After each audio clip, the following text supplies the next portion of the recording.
Hello, everyone, and welcome back to another Babylon 9's match preview with myself and Sloth. This is a really interesting test away at Crystal Palace, isn't it? We've not got off to the best start, either of us, both getting losses in our first games. Palace went to Brentford and lost 2-1. We hosted Villa and lost 2-1. So 3 points is pretty important now to get on the board for both clubs. Obviously, Crystal Palace beat us 5-2 last season at Selhurst Park, which I'm sorry to bring up again, but it happened. But hopefully it's a different picture this time. We actually do have quite a good record at Crystal Palace in general. It's just the last couple of seasons have been a little bit wobbly.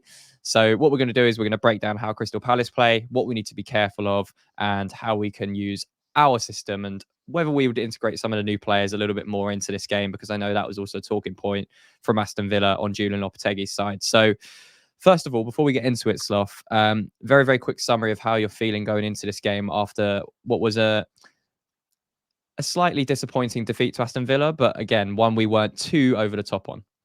I think I'm nervous because it's I'm going to lose my job. No, it's I'm nervous because not only is it Crystal Palace away after the thumping we got last season, but I think Oliver Glasner, Brings back a tough spot, doesn't it?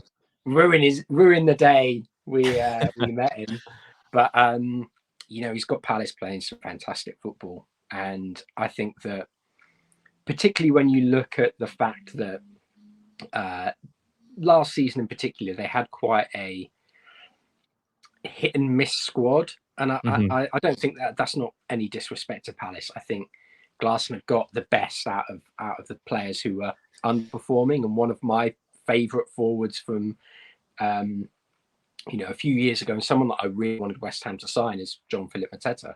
And I think that he's just taken him to another level.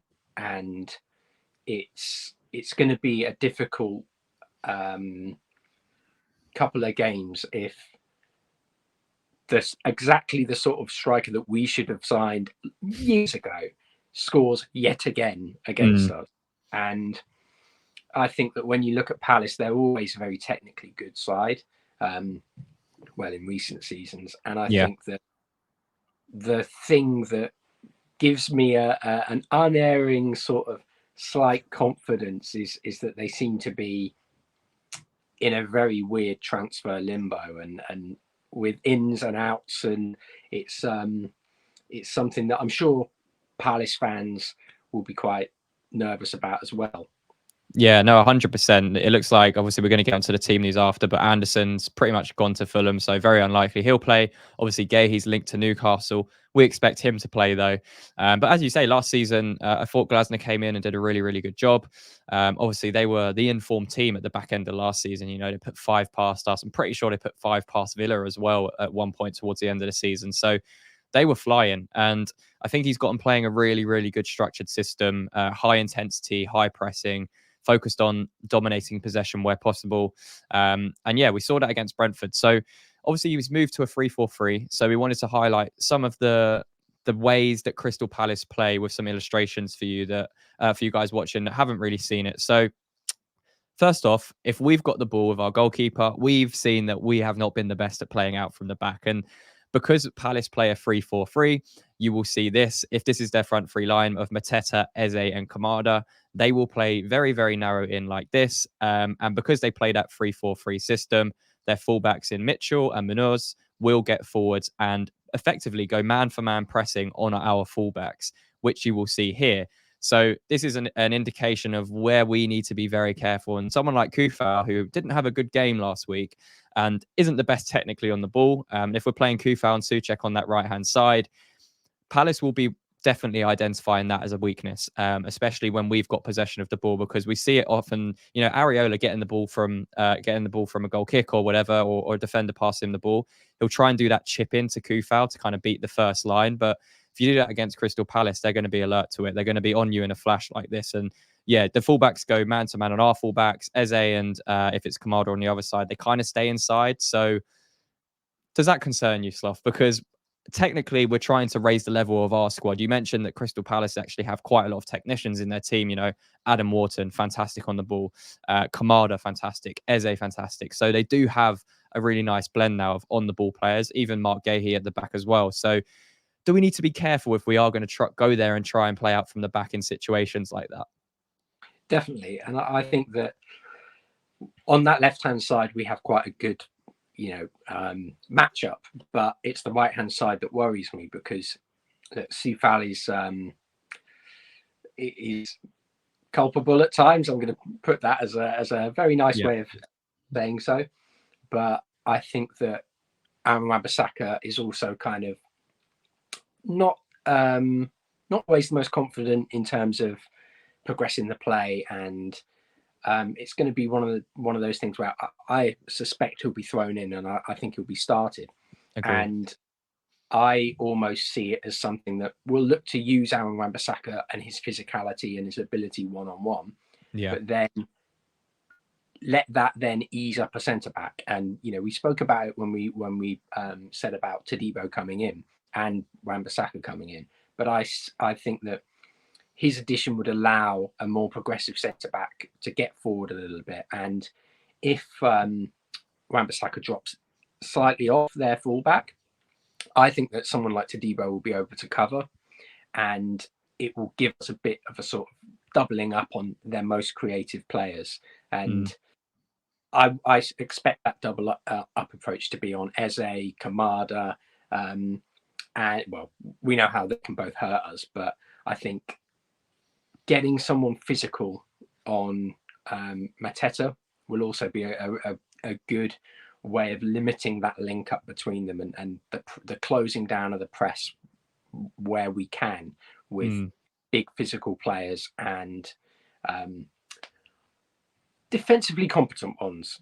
This video is sponsored by Emotive. Emotive provide cutting-edge digital services, solutions, and training to companies and businesses of all sizes. Emotive have worked with some fantastic brands in the past, as you can see behind me, the likes of Apple, Google, Tesco, and of course, Babylon Irons. Emotive offer 4 key services, the first being digital solutions, the second being professional training and coaching, the third being fractional experts, and the fourth being AI readiness. We're going to be working with Emotive on our channel to improve how we showcase the data to you guys in our breakdown videos and data analysis videos. If you want to find out more information about how Emotive can work with you, make sure to scan the QR code now, which will take you to emotivetouch.com, where you can find out more details about the company, and the link will be in the description. A massive thank you to Emotive once again for sponsoring this video, and let's get back to it. Yeah, no, I completely agree. I think, as we said there, the right-hand side, it could look like Mavropanos, Kufal, Souček. It could look like Wan-Bissaka, Todibo, another midfielder, maybe someone like James Ward-Prowse, which is a completely different on-the-ball structure than the first 3 players we mentioned. So I think we're going to have to be very careful of it. I think our fullbacks, I think Emerson in particular, when we have possession, I feel pretty comfortable when we're trying to play out with Emerson down that left-hand side. More often than not, he will make the right decision. He'll link up with Paqueta because he's got him in midfield, or if he's playing on the left or whatever. He had Kudus last game on the left-hand side as well, so he had that technical ability and that technical security as well. But what we need to also be careful of is Palace aren't just an aggressive team out of possession stuff. They're also a very aggressive team in possession, which we need to be careful of. So again, we can kind of see here, Crystal Palace centre back in the middle, Anderson, who may not be a Crystal Palace player after this video goes out, but he's on the ball. You can see they're flat free, middle 2 players of Wharton and Hughes. Look at where the Brentford logo is in the top left there. You see Munoz there, right wing back, how high he is, and he's looking to get in behind. And Emerson's going to have to be very switched on. Wan-Bissaka, who's been criticised for switching off at times as a defender when we don't have the ball, will also have to be switched on in these situations, because Mitchell's in exactly the same area where he's pushed up. And you'll see it here. What Palace like to do is push their fullbacks very, very wide, or wing backs, I should say. They have the box free of centre-backs in midfield. Someone like Gahey will bring the ball out where needed to come and play in midfield. And you can see there, Eze and Kamada both showing between the lines where possible to try and get the ball and influence the game between the midfield and strike force in this case. And you've got Mateta kind of occupying the space of the centre-back. So it's very clear what Palace want to do. They want to beat the line of press. They want to play between the lines of midfield and defence, and they want to use that kind of outlook of their wing-backs to kind of push our full-backs high and occupy that space to allow the likes of Ede and Kamada to drift inside in those pockets and, drive forwards with the ball. Eze is fantastic at doing that. And then it's about delivery into the box when you get it into wide areas. And obviously Mateta is, as you mentioned, a very physical, strong unit who will give a defense a tough time, which is why Kilman and Todibo or Kilman and Mavropanos will have to be switched on the physical side as well as the technical side. So how about out of possession? Because to be honest, last season, Sloth, it was an absolute nightmare. This season, we're hoping to change that under Lopetegui. It's still a transition. There's still a long way to go in terms of improving that. Does it concern you that if we do go with a midfield again of, say, Guido Rodriguez, Paqueta, and say Souček, that A, there isn't the pace to kind of keep up with these pocket players like Eze and Kamada, and B, the wing backs that get forwards for Crystal Palace will hurt us because, you know, our fullbacks weren't the best either. Well, I think we've seen a few games where Souček has tried to handle Kamada, and it's not been successful in any performance. So I am slightly worried about him, and I would almost, one of the reasons that I'd be so comfortable with Aguerd leaving is that I just kind of think you could drop him back and he would be an excellent centre back, or just someone who could sit in front of the defence and win everything aerially or try and physically overpower the attackers coming towards him. But you see his limitations, and I almost worry that when you're coming up against a very, very good technical side, and if the likes of Kamada and Wharton have a lot of possession, then they'll just pass around him. It will be like he's not even there. Mm-hmm. And I think one of the plus sides of having someone like Ward-Prowse is that he's always going to look to press. He's a bit more mobile, and he will offer you a lot more in that breaking up of play than Souček does. And I don't mean that in the sort of physical overpowering a player. I mean that in pressing and cutting down passing options. He's much more aware of that. And I do worry that if we play Souček again, unless he is really just determined to be a battering ram and sort of just cover that back line, we could be picked off by those very quick exchanges. And it's something that, you know, Brentford broke up very well in the first game of the season, and they got stuck in. But Brentford are also quite a technically strong side, and I think that when you're looking at the sort of plus sides or where Brentford excelled last week, they don't have a player like Thomas Souček, and we need to think that if we're going to, you know, beat them and beat that press, or have the best chance against that midfield, we kind of need to be changing that setup. Yeah, no, I completely agree. And, you know, it's what I would say on the kind of flip side for us is there's a massive transitional threat that we will pose because Crystal Palace are A, at home, and be expected to kind of dominate a little bit more possession, I would say. And if you're thinking of the likes of Bowen, Kudus, even Somerville, if he's got minutes in there, that transition threat when Palace are pressing high like this and their fullbacks are caught up in the kind of high up in our third of the pitch will damage Crystal Palace. And I think defensively, with Anderson obviously going, I've never thought Anderson was amazing, but he was a solid defender. Gahey, again, he'll play, in my opinion, but again, is his head really in it? And then they're going to be chucking in a youngster and Riyad straight into that back line to play alongside Richards and Gahey. So defensively, that is where we can get at Crystal Palace. I back our quality in the final third to break through Crystal Palace and to get them on the transition a few times. We're just going to have to be very switched on defensively, especially between the lines in that midfield, which is why I feel like playing Paqueta, Guido, and Souček probably won't work very well, because I just don't think we would be able to beat their technical aspect of the game, even though we'd probably be more physically imposing in there against someone like Hughes and Wharton, for example. But let's kind of switch it over to what the view would be, because it's difficult to predict how both teams are going to line up, really, because Palace obviously could make changes. They've got Sarr on the bench, who we were linked with a couple of years ago. They've got Decore coming back from injury this season to come and play in midfield, who I'm a massive, massive fan of. They've got Jefferson Lerma as well. So they do have options, even Edouard up front. So I know Palace fans are slightly concerned about their squad depth, with obviously Jordan Ayew going to Leicester, Anderson going to Fulham, but they still have the options really to change a game, and they still have the quality of players in this starting 11 to hurt us. But so we need to be switched on. But here's how we predict us to line up. So we think Todibo will come in for Mavropanos. We think Wan-Bissaka will come in for Kufal. Fulkrug and Ward-Prowse, these ones are, I would say, a little bit more up for debate. I think Fulkrug probably deserves to start after Antonio's performance against Aston Villa, to be honest. And I think, yeah, Souček's performance didn't warrant him starting either. I think it's time to change that up.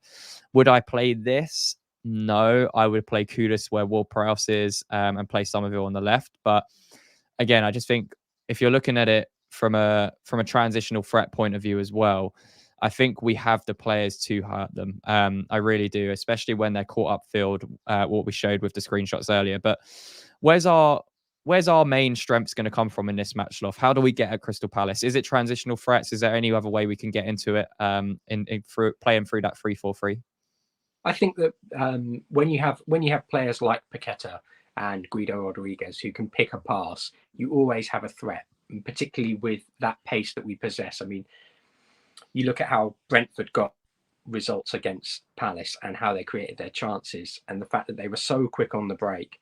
Wissa and Bremer are fantastic players, but I think that Bowen, Kudus are a level above. Yeah. And when you look at the fact that we could potentially have players who can create from nothing, I think that we have many ways to hurt Palace. We've just got to hope that the right side turns up.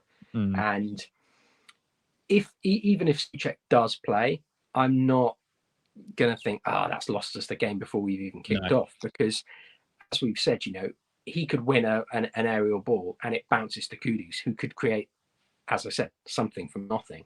And I think that when you have that threat, you can't write a side off. It's something that we have now managed to get in depth, and we'll talk about Somerville in a little bit, but I think that his cameo was very strong. As you mentioned, I think that Fulkrug should start over Antonio, but I also think that having Antonio off the bench could be where he really excels. And it's something that I think when you have that pace, power, versatility, it's always going to be something that can hurt side. And Palace may well have us beaten in that midfield, but I think their backline at the moment, with its uncertainty and unless they were to move lightning fast to replace players, I think it could well be one that we can run at and expose. 100%. I think as well, because Riyad's playing, he's still only 21 years old. To throw him into that defensive kind of back three, you have to target him.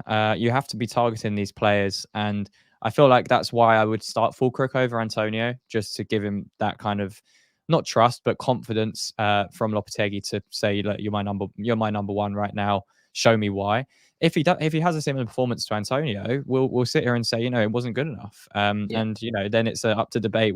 Should we go sign someone else to be our number 9? But I think it's going to be an interesting one. I think the styles of both teams will be interesting because we'll be trying to press high when they're playing out from the back.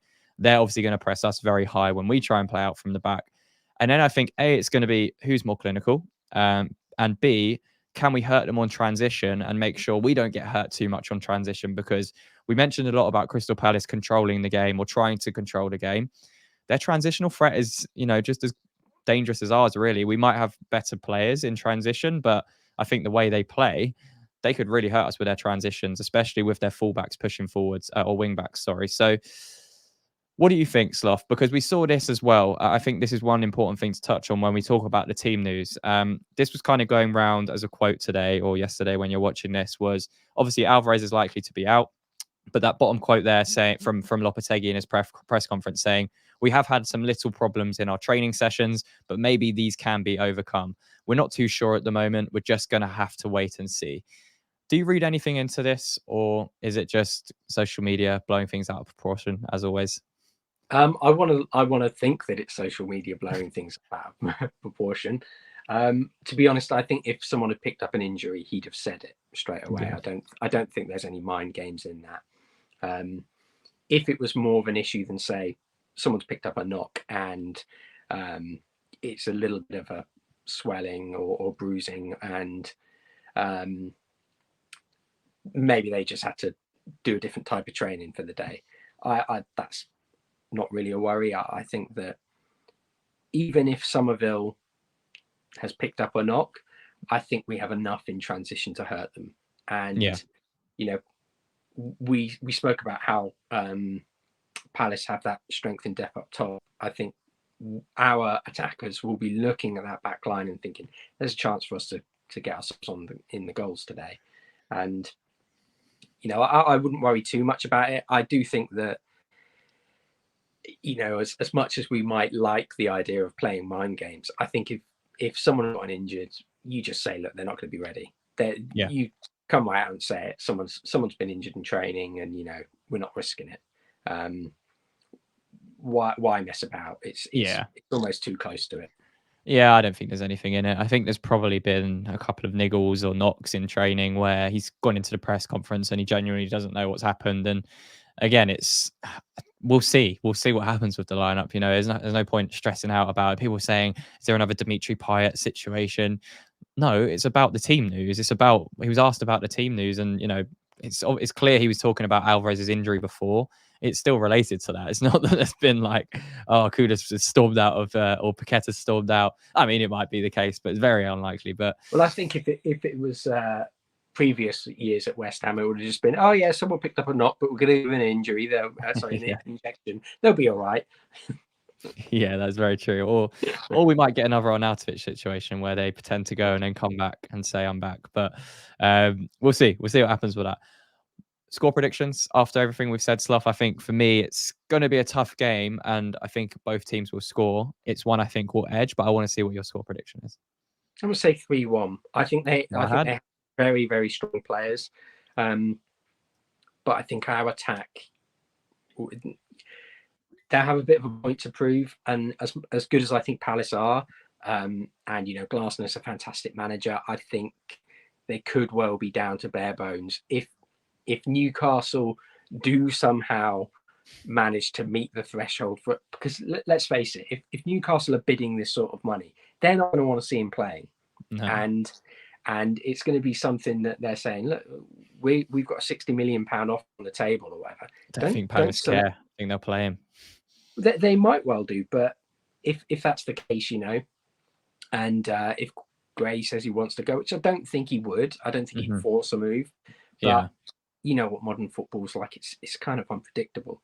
And as is this game, but I just think we have enough quality in attack, and I would not be surprised if Fulkrug does think, I'm going to try and bully someone, and I'm really going to press their centre backs, and it creates is for Kudus and Bowen. So I am maybe being slightly overconfident, but I'm going to go 3-1. I had 3-1 as well.